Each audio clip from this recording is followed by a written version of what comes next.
Eh bien, bonjour à tous, bonjour à toutes et à tous. Nous sommes le 17 février 2021 et je vous souhaite la bienvenue pour cette cette troisième même édition de la revue des bonnes Troisième. nouvelles. Ça va très très vite. Que vous soyez là pour faire le plein de bonnes ondes ou juste pour vous informer sur les actus positifs de la semaine, sachez que vous êtes au bon endroit. Et comme d'habitude, je suis accompagné par mon compère Miss Nogan. Comment ça va? Ça va très bien. Comment est-ce que ça va de ton côté? Comment ça va le chat? Ah bah ça, pour mon côté, ça va, on ne peut mieux. J'espère que que c'est le cas pour le chat aussi. Peut-être un peu moins pour Sounders, vu la défaite de Barcelone que je vois dans le chat. Mais bon, t'inquiète pas, Sounders, on va t'apporter ta petite dose de bonnes nouvelles pour relever tout ça. Le chat Pour va bien. t'égayer, Ah bah si le, le, le, le chat, le chat le chat va va bien. bien. Le chat va Super. bien. Ok, bah alors dans ce cas, on va rentrer tout de suite dans le vif du sujet parce que aujourd'hui on a pas mal de choses sur lesquelles on va discuter. On a notamment bah, les animaux, comme toujours. On va commencer toujours par ça. Classique. On a des décisions Classique. gouvernementales qui sont des bonnes nouvelles parce que ça n'arrive pas souvent. Du coup, bah, on va en profiter et on va vous faire part de tout ça. Alors, pour commencer, moi je vais vous parler d'une petite news. Hop, qui parle donc, comme prévu, de rhinocéros. Comme vous avez pu le deviner, c'est la Kenyan Wildlife Service, la KWS, qui n'a relevé pour la première fois en 21 ans aucun cas de braconnage de rhinocéros sur toute l'année. C'est la première fois donc depuis 1999 que c'est le cas et bah, c'est excellente nouvelle du coup bah il y a pas eu de braconnage du tout cette année-là pour les rhinocéros et pour les éléphants.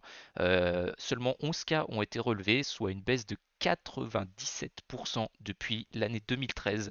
C'est c'est assez colossal, c'est incroyable. Je trouvais comme news, je voulais C'est ouais. absolument vous la présenter en tout premier. Voilà. C'est une diminution de fou qui est Mm, aussi expliquée en partie par finalement les interdictions de voyage c'est de ça. la part des pays riches, l'Europe, les États-Unis, qui quand même, finalement, ont le plus de personnes qui s'adonnent à de la pratique de type chasse sportive, finalement en Afrique, qui est totalement illégale. Mhm. Et finalement avec le fait que, on n'ait plus, ces permissions de voyager, aucun cas, du tout recensé. Donc c'est vraiment énorme, c'est vraiment énorme. C'est une super bonne nouvelle pour la biodiversité, surtout en Afrique. Si on a eu ce cas au Kenya, on l'aura peut-être aussi ailleurs dans le monde, et c'est en tout cas une très bonne tendance. Ouais. Pour continuer sur les rhinocéros, pour continuer sur le Toujours rhinocéros, le rhino. on a un petit rhinocéros blanc qui est né en décembre au zoo de la Boissière du Doré. C'est une naissance rare en captivité, et c'est déjà le cinquième bébé rhinocéros blanc en une dizaine d'années dans ce parc animalier, donc le zoo de la Boissière du Doré. C'est une espèce qui non seulement est menacée, donc dans la nature, mais aussi difficile à maintenir en parc zoologique, puisque seulement une petite douzaine de petits, de bébés, naissent chaque année en Europe. Donc voilà, c'était une autre bonne nouvelle justement qui vient nous dire que même si l'animal est menacé, certains animaux sont donc récupérés, certains animaux sont sauvés de cirques, d'endroits comme ça pour être en zoo et pour participer finalement aux efforts d'éducation de la population, aux efforts de reproduction et finalement une finalité vers un effort de réintroduction des espèces dans leur milieu naturel. Donc on espère qu'on va en avoir plein d'autres comme ça, et que ça va pouvoir bien se passer. Ouais, c'est ça, c'est vrai que bon, c'est positif, oui, dans le sens où ça permet de ramener un peu la lumière aux yeux du grand public, disons, sur ben, ces espèces qui sont menacées et tout. C'est une excellente chose parce que bah, finalement, c'est que la conscience collective qui va permettre d'améliorer les choses et voilà, c'est important d'en parler. Alors, C'est tout à fait, oui. qu'est-ce qu'on a ensuite, mon cher Misno? Alors ensuite, on a une autre news, qui concerne cette fois nos amis les félins, c'est des chats. Alors à Toujours les chats. Montélimar, on a ah ouais, mais les chats en même temps, hein, beaucoup trop bien les chats. À Montélimar, on a 2 nouvelles petites boîtes qui viennent de s'installer dans la ville. Ces petites boîtes, c'est des cabanes à chats. Alors ces cabanes à chats, elles servent à quoi? Ces cabanes à chats, en fait, elles sont mises dans la ville de Montélimar à l'initiative d'une association qui s'appelle SOS Quatre pattes en détresse. Ces petites boîtes, c'est une initiative qui a été lancée en 2019, et ces cabanes, elles servent, je vous cite l'article, elles servent à réguler la population de chats errants puisqu'elles permettent aux membres de l'association de les identifier, de les stériliser, d'en prendre soin et de les faire adopter. En 2020 en 2020, avec l'opération qui avait commencé en 2019, cette opération a permis de soigner plus de 400 chats errants et d'en faire adopter à peu près 200. Les autres étant bien entendu relâchés, dans la ville.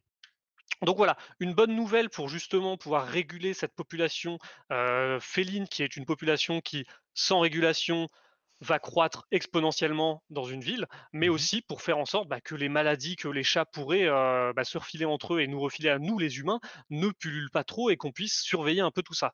Donc voilà, c'est une très bonne nouvelle et on a des plus de boîtes qui sont mises à Montélimar et les communes de l'agglomération autour sont aussi intéressées pour, en faire l'usage. Ah, c'est vrai que ça me fait penser dans une petite maison que ma famille possède à Fontainebleau. C'est vrai qu'il y a beaucoup de chats qui se baladent. Je pense pas que ce soit des chats errants toutefois, mais bon, c'est toujours des bonnes choses à savoir et tout, de voir que la municipalité prend des mesures et tout pour bah, garder un certain contrôle un peu sur cette population sans pour autant leur faire du mal.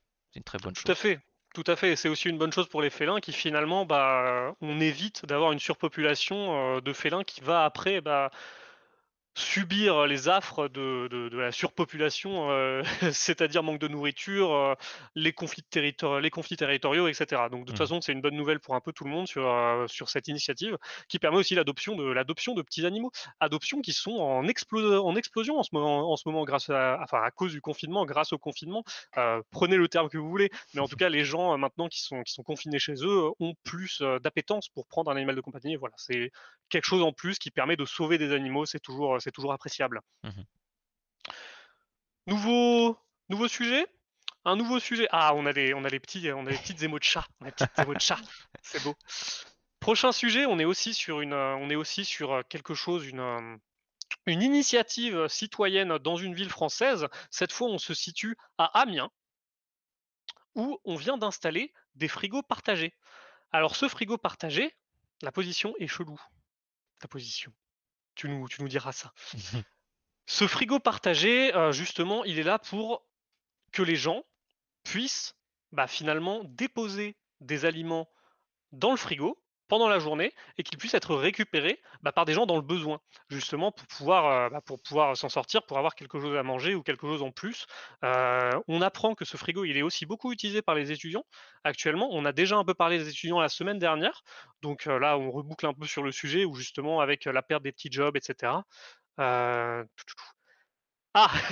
Ah, C'est le d'accord, placement cette des gens sur la position, photo. d'accord. Effectivement, effectivement.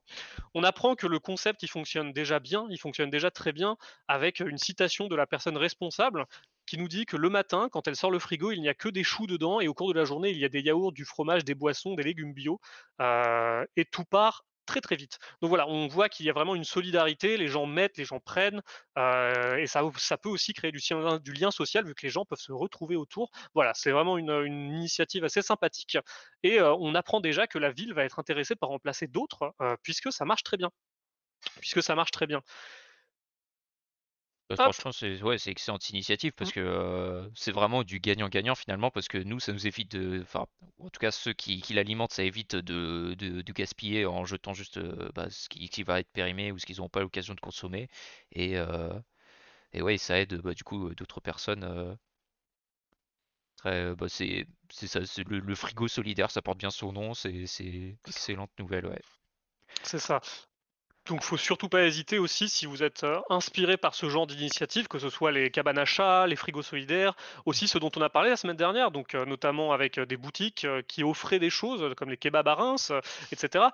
N'hésitez pas si vous voulez en parler à vos élus, n'hésitez pas à leur en parler, n'hésitez pas à les contacter. Ils sont toujours à l'écoute de ce genre d'initiative qui pourrait faire plaisir à tout le monde. Alors, Sunders nous dit comme l'initiative des boulangeries ou autres types de restos qui revendent leurs invendus de Ouais, la journée euh, en se- qui ne seront pas, qui seront jetés si pas achetés. En effet, en bas tout prix. à fait. Oui, il y a d'ailleurs, si vous ne connaissez pas, il y a une application qui s'appelle Too Good To Go Ouais. qui s'est spécialisée un peu dans ce domaine-là, c'est-à-dire de recenser un peu tout ce qui est restaurant, commerce qui se débarrassent ou vendent des paniers repas à bas prix pour éviter tout ce qui est gaspillage. Voilà. Du Mmh. coup, si ça vous intéresse, n'hésitez pas à aller regarder de quoi il en tourne. Tout à fait. Alors, de mon côté, moi, je vais vous parler plutôt chance maintenant. On a un Bordelais qui a décroché le plus gros gain de l'histoire des paris sportifs, qui s'élève à plus de 900 000 euros. 902 779 euros pour être précis, euh, Très exact. suite, alors comment dire, à une série de matchs nuls qu'il a bien vus. C'est ça. Alors, entre autres, il avait parié sur certains résultats de la Ligue 2 de football français, et qui avait réussi, on va dire, à enchaîner quelques bonnes prédictions qui avaient rapporté plus de 22 000 euros, du coup le week-end des 13 et 14 février. Et ensuite, pour la Bundesliga, du coup le championnat de football allemand, il a réussi à prédire 6 matchs nuls sur les 7 rencontres qui ont été jouées sur ce week-end-là. Et donc c'est fait un jackpot d'un peu plus de 900 000 euros sur ça. Voilà. Si peut-être que Marty McFly s'est baladé avec un almanach des sports en Allemagne, enfin à Bordeaux en l'occurrence, je veux dire. Possible. Il l'aurait laissé traîner, il y a quelqu'un qui le ramasse et voilà, paf, 900 000 euros, c'est beau. C'est beau. Alors pour le site sur lequel ça a été réalisé, c'est sur le site de BetClick. Voilà. Mm. Hop. Voilà, bon, bah c'était notre super chanceux de la semaine. Bravo à lui, il a eu le nez creux, comme on dit. Il paraît qu'il a pas Il a su, parié ouais. sur des égalités, mais sur la qualité du match en votant sur la Ligue 2 et la Ligue 1, c'était facile de gagner. C'est le trolling Voilà, comment intense, c'est le devenir trolling riche intense qui est lancé. facilement grâce à Bubsy. Tout va bien. Moi, je vais vous parler d'une autre news, cette fois une news pas chanceux, mais plutôt une annonce gouvernementale qui fait plaisir aux petits commerçants. On a appris le vendredi 12 février, donc vendredi dernier, le prolongement des soldes de 2 semaines. Donc, les soldes vont maintenant aller jusqu'au 2 mars.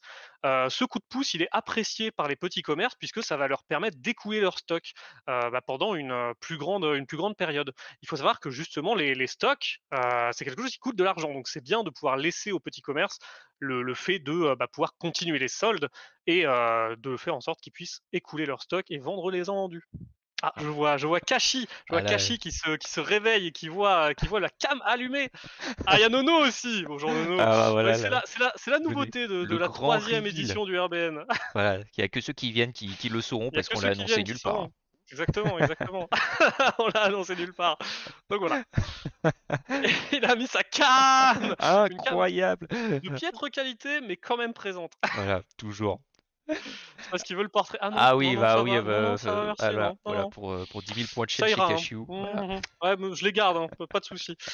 Mais voilà, en tout cas, c'est une bonne initiative du gouvernement qui permet justement aux petits commerces de se sortir la tête de l'eau, surtout dans cette période où les gens ne vont plus flâner dans les rues, Mhm. comme ils le faisaient avant pour justement découvrir les choses, et cetera. Là, les gens, quand ils sortent de chez eux, ils le font pour une raison précise, donc oui, les petits commerces en pâtissent beaucoup, donc c'est une bonne décision pour eux.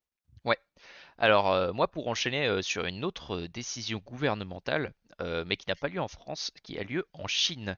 La Chine a promulgué enfin, c'est pas vraiment une loi, mais ils ont annoncé bannir cette année l'utilisation de produits plastiques à usage unique dans les grandes villes du pays.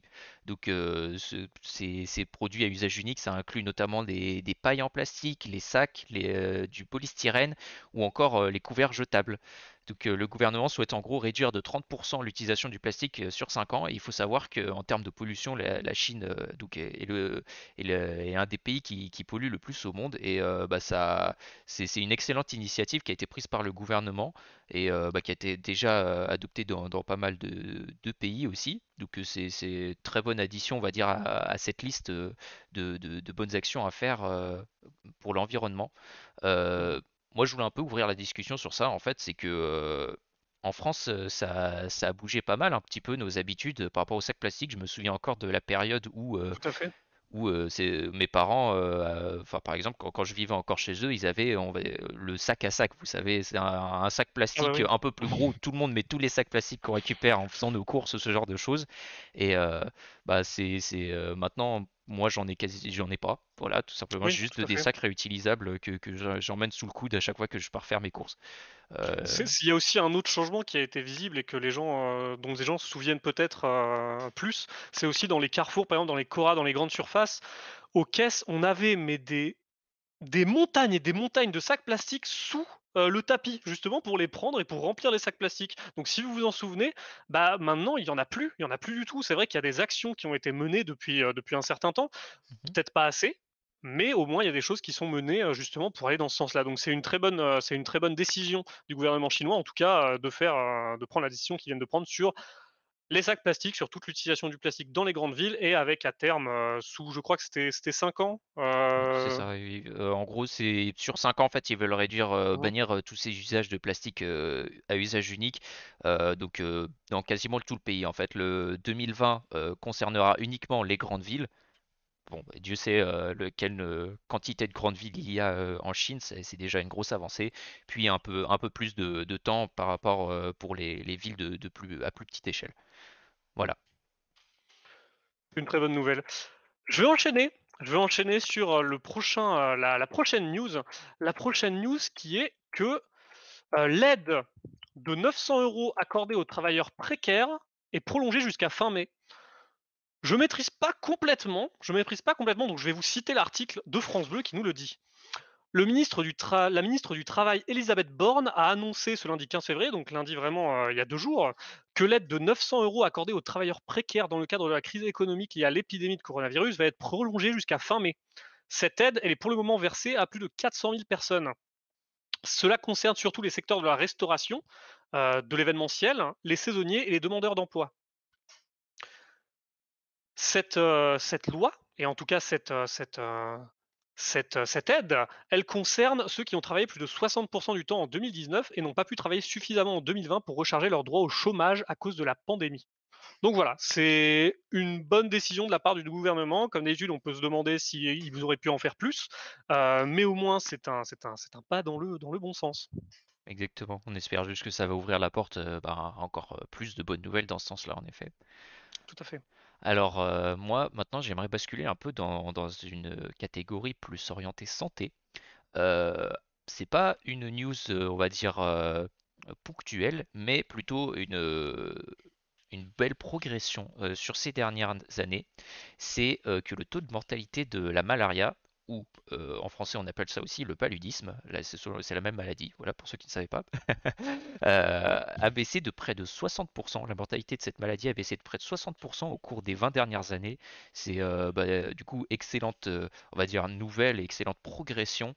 Alors, pour remettre en contexte, cette maladie est donc transmise par les moustiques qui piquent des personnes infectées par ce parasite et qui après vont piquer d'autres personnes et ça les contaminera. Voilà, cette maladie ne fait pas de mal aux moustiques, ou en tout cas la variante humaine ne fait pas de mal aux moustiques ils peuvent donc le transmettre notamment en Asie du Sud-Est et en Afrique surtout.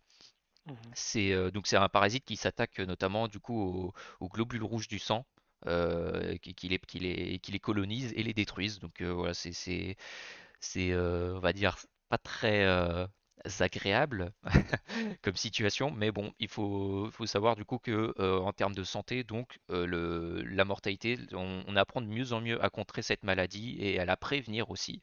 C'est une excellente nouvelle. On espère que ça va continuer. Et je pense que bah ouais, ça fera peut-être partie dans quelques années de ces maladies qu'on a réussi à éradiquer de notre planète. On croise les doigts. Ouais, on espère. On espère complètement. On espère complètement qu'il y ait une maladie qui touche, des millions et des millions de personnes dans le monde, donc c'est quelque chose, qu'il faut gérer, absolument. C'est bien ça. Une des priorités. On va continuer avec une autre news santé, notre dernière news de la journée, notre dernière bonne nouvelle de la journée, avec une start-up iséroise qui est en train de développer un test salivaire qui détecte les virus en 5 minutes. GraphHeal est en train de développer ce test salivaire donc du Covid-19 numérique ultra rapide et grand public. Ce test, il repose sur une technologie en graphène qui permet de détecter le virus en moins de 5 minutes.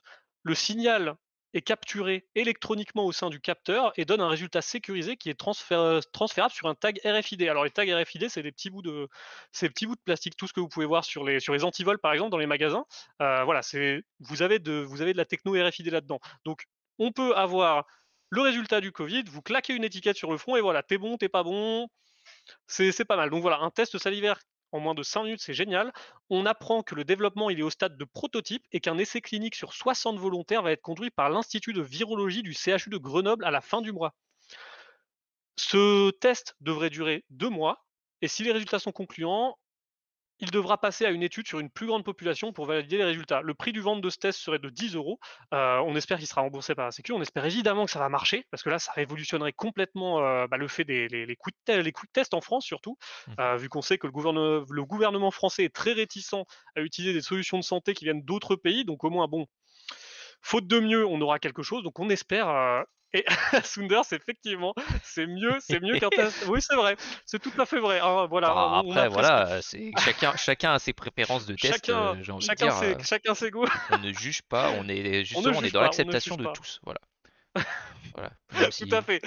Tout à fait. Donc voilà, une excellente nouvelle en tout cas pour l'Isère déjà qui est représentée, mais aussi pour la France en elle-même parce que bon finalement, si on veut pas avoir des tests qui viennent d'ailleurs et cetera, parce que le gouvernement on voit qu'ils sont réticents même s'ils sont un peu chiants des fois sur ça d'ailleurs, Mhm. au moins on aura quelque chose de français qui va nous permettre peut-être de faire plus de tests, et d'avoir une amélioration de la situation actuelle. Ce qu'on attend tous depuis un moment maintenant. C'est ça, c'est un petit peu la situation, c'était un petit peu en mode tu dis Uno parce que t'as plus qu'une carte et en fait on continue de te mettre des plus 4 parce que voilà voilà c'est vraiment t'étais en fin de partie et puis ça continue mais bon de plus en plus en tout cas d'initiatives Mmh. de choses sont mises en place pour favoriser donc pour améliorer les conditions de détection donc de la maladie d'aller encore plus vite et de surtout d'être plus réactif parce que c'est Tout à fait. notamment je trouve on va dire la grosse force, si je puis dire, du Covid sur notre civilisation, c'est que il nous faut plusieurs jours d'incubation de maladie pendant lesquels on est contagieux, mais on n'est pas au courant que nous sommes malades.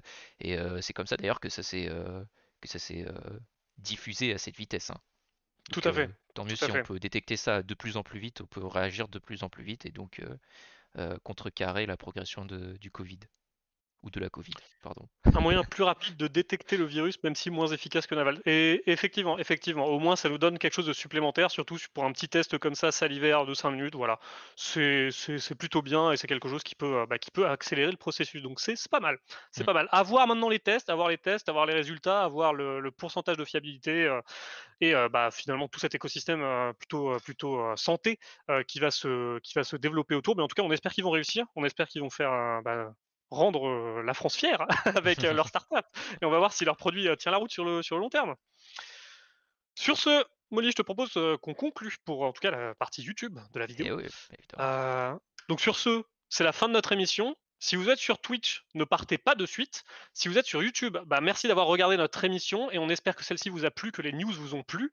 N'hésitez pas à vous abonner, évidemment, à partager la vidéo si celle-ci vous a plu et revenir, peut-être, pourquoi pas, regarder sur Twitch directement les mercredis vers 12h30.